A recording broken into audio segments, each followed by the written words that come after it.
tu étais l'animatrice de l'atelier carte d'identité. Comment s'est passé cet atelier? Très bien, très bien. Il y avait une bonne participation, le local était rempli, donc tous les ordinateurs étaient occupés et il y avait une bonne dizaine de personnes.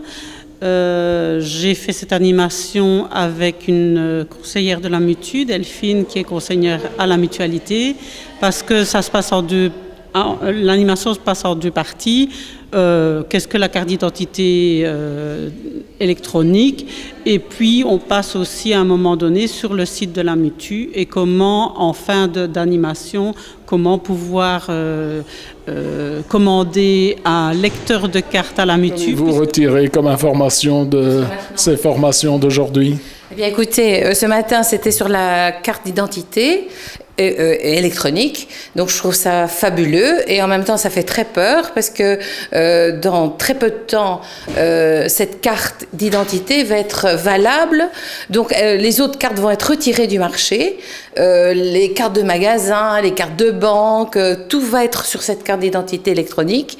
Bon, en même temps ça sera plus simple mais en même temps plus dangereux, mais je pense que dans toute chose, jusqu'à maintenant avec cet après-midi c'était les clouds, et bien c'est la même chose en fait.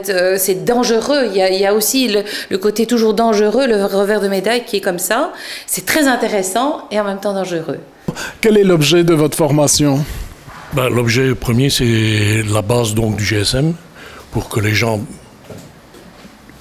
d'un certain âge puissent utiliser le GSM, ce qui n'est pas évident au début. Évidemment, c'est un téléphone, mais qui permet beaucoup de choses, et on voudrait voir, naturellement, ces choses prises en considération.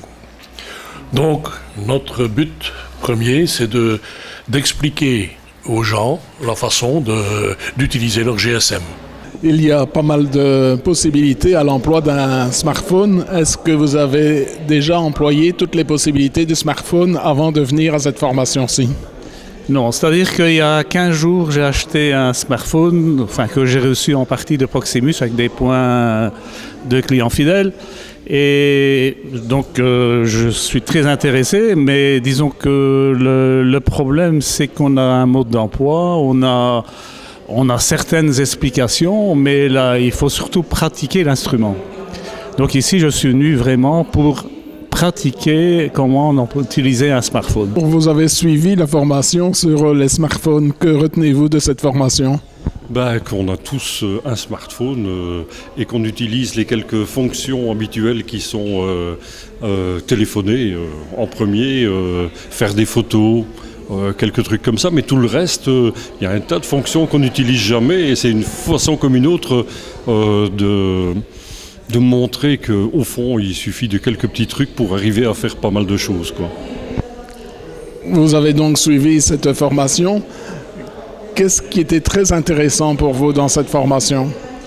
C'est intéressant dans le fait que déjà ça éveille un peu notre curiosité. Donc on a envie d'aller plus loin et de chercher.